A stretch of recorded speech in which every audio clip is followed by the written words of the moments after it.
The Apostle Paul has this very interesting instruction he gives to his spiritual son in the faith, Timothy, who is a pastor at the time he's writing to him. Here's what 1 Timothy 2:14 says. Although I hope to come to you soon, I'm writing you this instruction so that if I am delayed, you will know how people ought to conduct themselves in the household of God, which is the church of the living God, the foundation and pillar of the truth. So as a student or worker anywhere, you go to school, you go to work from Monday to Friday usually, and there's a way that you behave there because there are rules of engagement, there's the code of conduct, and you adhere to it. Guess what?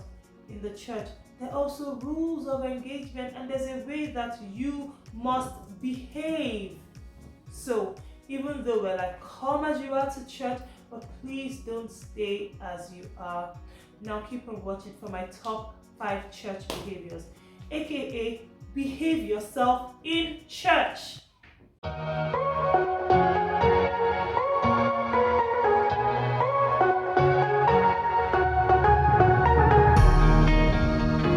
Shalom, shalom, best lifers. Welcome to Your Best Life with Eziaha. My name is Eziaha Balaji, and here on this channel, we talk faith, we talk family, we talk fitness, we talk leadership, and this is a whole faith thing. Like you know, I'm a Jesus girl. I love God, I love His Word, and I certainly love His church. I practically grew up in church, so I've been a church girl my whole life. So something happened in a religious setting I was in recently, and it involved a church worker, one of these important church workers.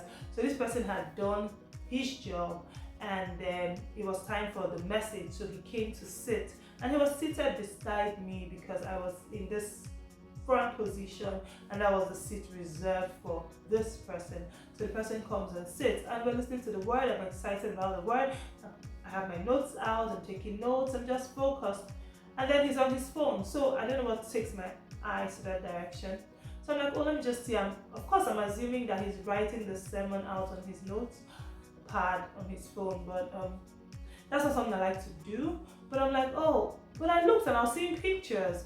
So I'm like, wait, pictures?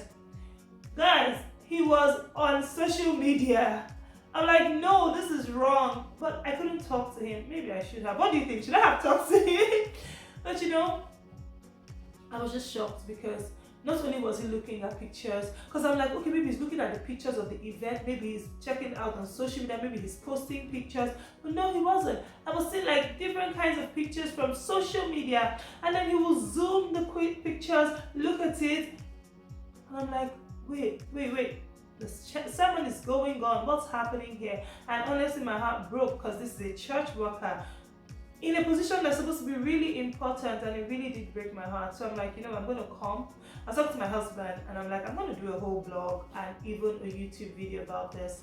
And I'm like, I'm going to share 5 things just 5 church behaviors that all of us as Christ followers should adopt. And this is not exhaustive. These are just top 5 for me. So are you ready for them? You ready? Number 1, this one, I can't even believe I'm saying it because it should go without saying. Please go early. Go early to church. If we had a flight, we'll be there on time. If you had an interview, we'll be there on time. Same thing, your church is a date with Jesus. So go to church on time.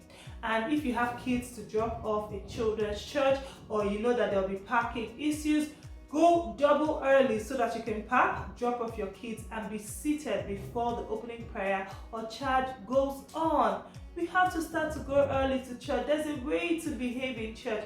Now, of course, there are times when, even for flights, you miss your flight for one reason or the other, but don't make it a habit where you're constantly coming late to church. Don't just stroll into church 30, 45 minutes late, and it's just casual for you. You're just really looking good, but you came in so late.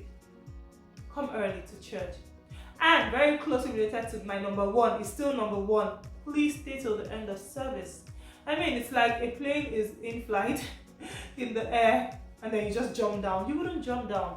The plane hasn't landed, so stay in church till it's over. Don't just leave after the sermon or after the choir and you're like, oh, I don't want to hear an announcement, I don't want to hear this. No, stay.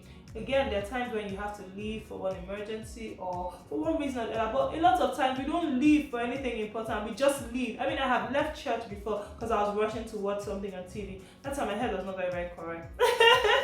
So yeah, please, stay till the end. You distract the person on the altar, on the pulpit preaching, if you leave in the middle of a sermon or in the middle of anything that they're saying. You also distract the people. Don't just get up and walk out at any time. Show some respect. Don't walk out on Jesus. Don't distract the people. Don't distract the church. Stay till the end, and that's all number one.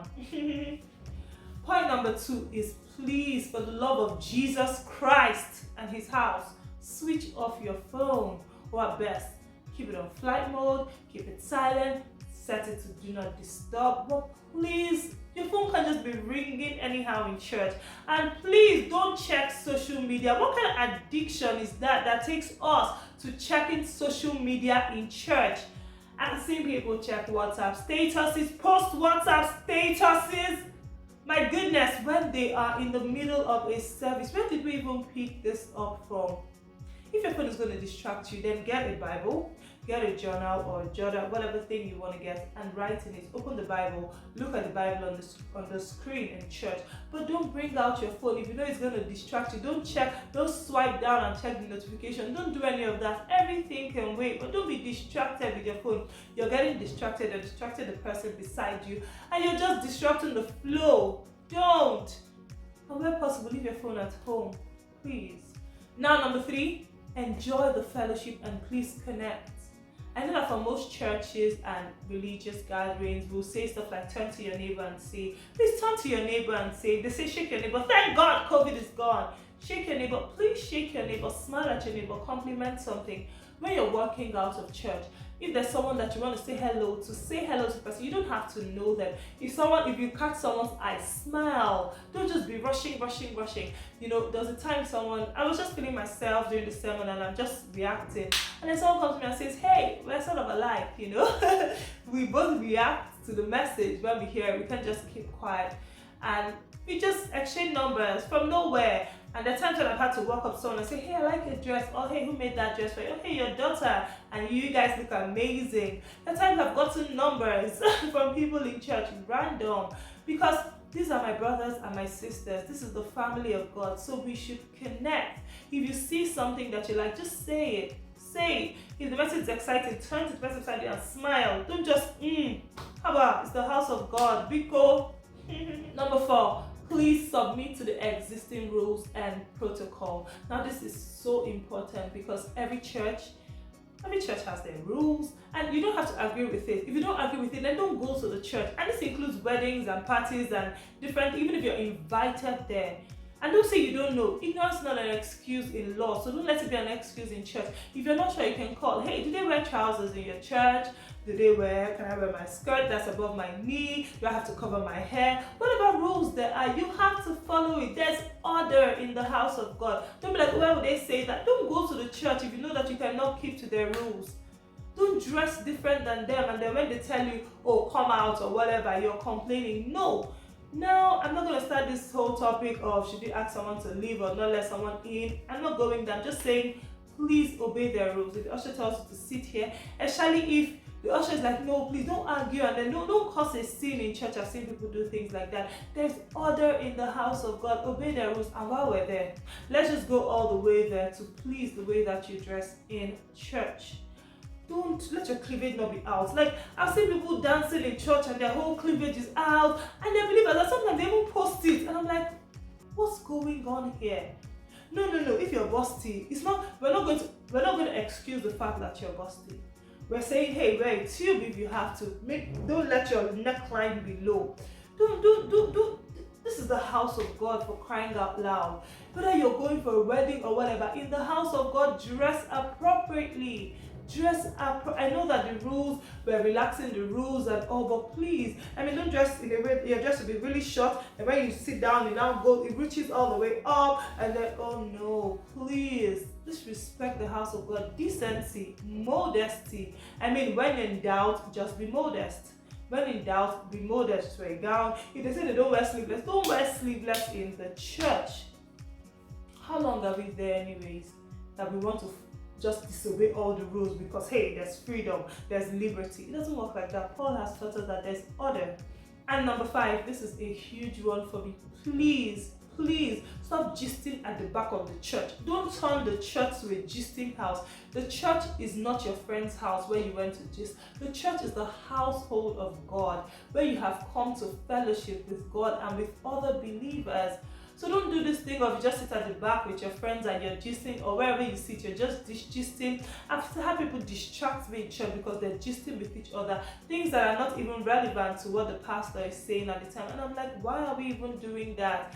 And this is especially important if you're a worker in church, because sometimes you're serving, maybe you're in traffic department or children's department where you're not able at all to follow the service. Please plan to attend 2 services. That's how it should be. Don't excuse yourself. If you came to church and all you did was stay outside and serve or sat at the back to gist with your fellow unit members, girl, you didn't come to church. I mean, you didn't come to church. You must come and fellowship. Your spirit must be fed. You join the praise, the worship, the word, everything. You'll be a part of it. You join the praise, the worship, the word, everything. You'll be a part of it.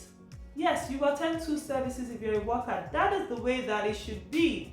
And if for some reason it's maybe 1 service, maybe it's a program and you have to serve outside the church, then for the love of Jesus Christ, get your phone and stream.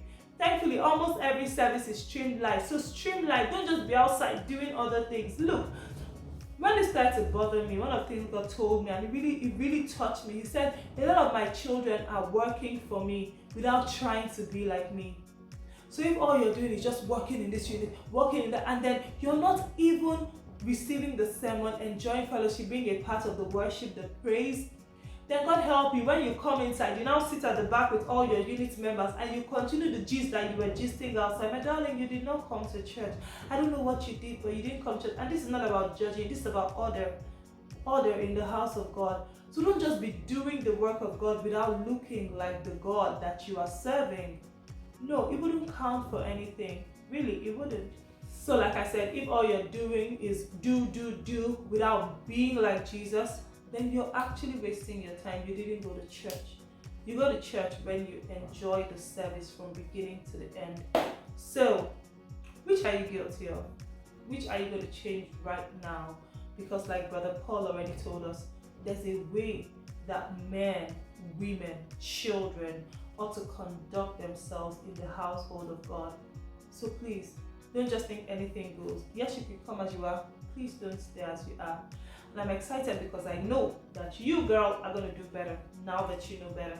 So let me know in the comment section how which is the most important to you. Which one are you applying right now? Which one are you stopping? Which one are you guilty of? And I'm excited about what this is going to do with the body of Christ, and especially you in your own church. I'll see you in my next video. Until then, shalom, shalom, peace, peace, perfect peace, because the prayer of shalom contains all of the prayers. God bless you.